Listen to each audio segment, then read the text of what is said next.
BJP BRS party మన పిల్లల భవిష్యత్తు మీద ఏ దృష్టి పెడతలేదు అని చెప్పి స్పష్టంగా తెలుస్తున్నది. మీరు చూస్తున్నారు ఈ రాష్ట్రంలో అందరికంటే పిరికోడు కేటీఆర్ అని చెప్పి మనం స్పష్టంగా చూస్తున్నాం.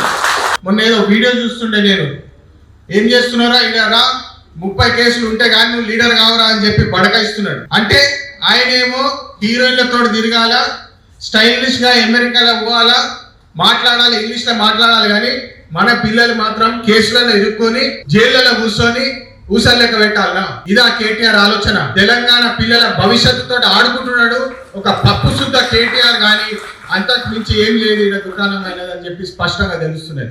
ఇక్కడ ప్రజాపాలనలో మనం చూస్తున్నాము, వివేక్ గారు ఏటీసీ సెంటర్లు తీసుకొచ్చే ప్రయత్నము, 65 ఏటీసీ సెంటర్లు రాష్ట్ర వ్యాప్తంగా ఇప్పుడు ఉన్నాయి. ఇంకా 65 ఏటీసీ సెంటర్లు కొత్తగా పెట్టాలని చెప్పి ఏదైతే ప్రయత్నం చేస్తున్నాడో, ఒక్కొక్క ఏటీసీల 200 మంది స్కిల్ డెవలప్మెంట్ చేసుకోవచ్చు. మన పిల్లలాడ పోయి చదువుకొని latest technology, artificial intelligence, skill development, ఈ అన్నిట్ల ట్రైనింగ్ తీసుకొని మంచి ఉద్యోగాలు తీసుకొని చేసే ప్రయత్నం మనం చేస్తుంటే, వాళ్ళేమో చిల్లర రాజకీయాలు చేసి మిలిటెంట్ లెక్క చేయాలి, అది కూల్చాలి, ఇది కూల్చాలి అని చెప్పి కేటీఆర్ అందరినీ బడకాయిస్తాడా? ఆ రాజకీయం మనం ఒప్పుకోవాలన్నా?